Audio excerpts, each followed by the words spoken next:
Assalamualaikum warahmatullahi wabarakatuh. Hai sahabat STMM semuanya, bagaimana kabarnya? Semoga semuanya selalu diberi limpahan, barokah, dan diberi kesehatan oleh Allah Subhanahu wa Ta'ala. Ingat ya, karena masih masa pandemi COVID-19, kita semua harus melakukan protokol kesehatan dimanapun kita berada, yaitu kali ini kami dari jenjang kelas 3 akan mereview dan menimba ilmu di bulan Ramadan yang suci ini, yaitu tentang birrul walidain melalui kisah seorang pemuda yang tak dikenal di bumi tapi sosoknya viral di langit. Siapakah ia? Ayo kita simak kisahnya.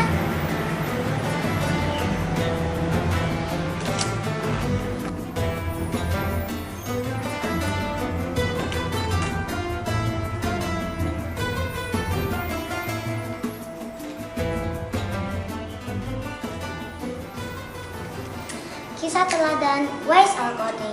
Uwais Al-Qarni adalah pemuda yang berasal dari negeri Yaman. Setelah mendengar cerita orang di sekelilingnya tentang Nabi Muhammad SAW, ia bersama sang ibu akhirnya masuk Islam, sehingga memunculkan niat agar suatu hari bisa berjumpa dengan Nabi Muhammad SAW. Kendati mengidap penyakit kulit yang sulit disembuhkan, Uwais dikenal sebagai pemuda yang sangat taat dalam beragama. Tidak hanya itu, baktinya kepada sang ibu yang menderita kelumpuhan sangat luar biasa. Hingga pada suatu ketika, Uwais meminta izin untuk mengunjungi Madinah agar bisa bertemu dengan Rasulullah SAW. Sang ibu mengizinkan, meski dengan berat Uwais hati ditinggalkan karena ia sedang sakit-sakitan. Uwais pun akhirnya berangkat ke Madinah dengan memegang pesan ibunya yang lekas kembali pulang. Sesampainya di Madinah, Rasulullah SAW tidak ada di rumah karena tengah berada di medan perang. Uwais hanya mentitip salam pada Rasulullah SAW lewat istrinya, Siti Aisyah radhiyallahu anha. Uwais yang teringat pesan ibunya segera kembali pulang, akhirnya kembali ke Yaman.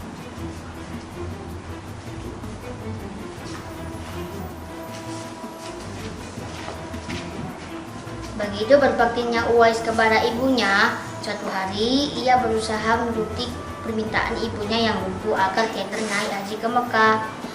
Jelas, hal itu sangat berat mengingat dari Yaman ke Mekah jaraknya jauh. Sementara ia seorang pemuda miskin yang tidak memiliki kendaraan. Setelah Uwais mencari jalan keluar demi mewujudkan mimpi ibunya, ia lalu membeli seekor lembu yang ditempatkan dalam sebuah kandang di atas bukit. Setiap harinya, Uwais menggendong naik turun anak lembu tersebut sampai hewan peliharaannya bertambah besar.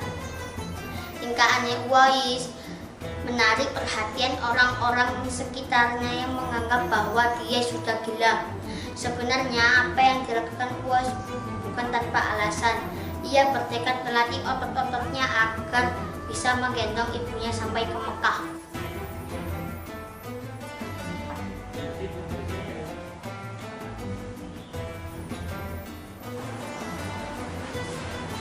Dan benar saja, Uwais mewujudkan keinginannya tercintanya ke Mekah untuk berhaji dengan menggendongnya dari tanah Yaman. Sesampainya di depan Ka'bah, Uwais kemudian memanjatkan doa yang ditujukan bagi ibunya. Ya Allah, ampunilah semua dosa ibuku, pinta Uwais. Sang ibu yang keheranan kemudian bertanya, bagaimana dengan dosamu?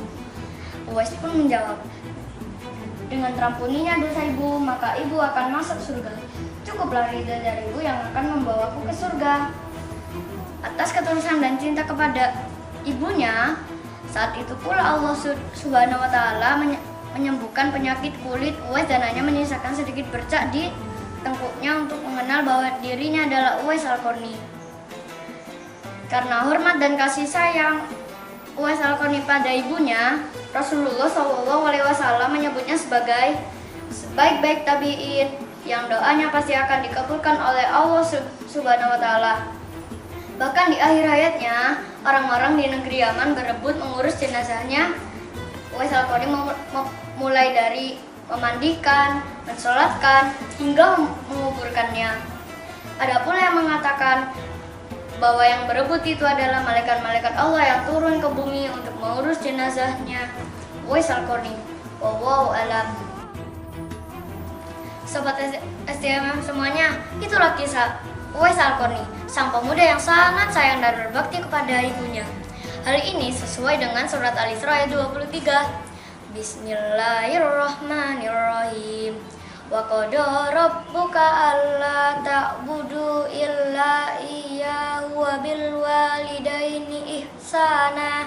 Artinya, dan Tuhanmu telah memerintahkan supaya kamu jangan menyembah selain Dia, dan hendaklah kamu berbuat baik dan kepada ibu bapakmu sebaik-baiknya. Dari kisah Uwais Al-Qarni dan dari surat Al-Isra 23, maka kita harus 1. Berbakti kepada orang tua dan memenuhi permintaannya. 2. Berbuat baik tanpa ingin diketahui orang lain, cukup Allah yang tahu. 3. Tidak tergoda dari godaan gemerlapnya dunia. Terima kasih atas atensinya Sobat SDMM semua. Semoga apa yang sudah kita simak hari ini bisa menjadi ilmu yang bermanfaat untuk kita kelak di dunia maupun di akhirat.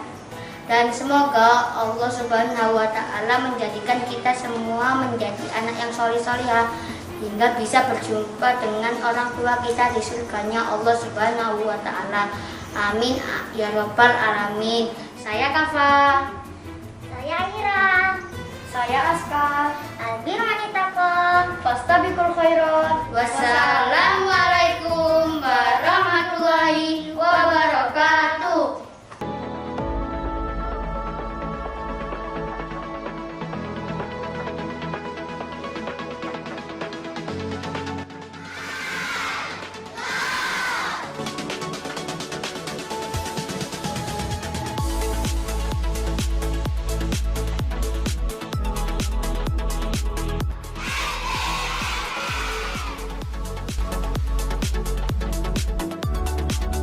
Belajar di SDMM tidak untuk dunia saja, tetapi untuk akhiratku kelak. SD Muhammad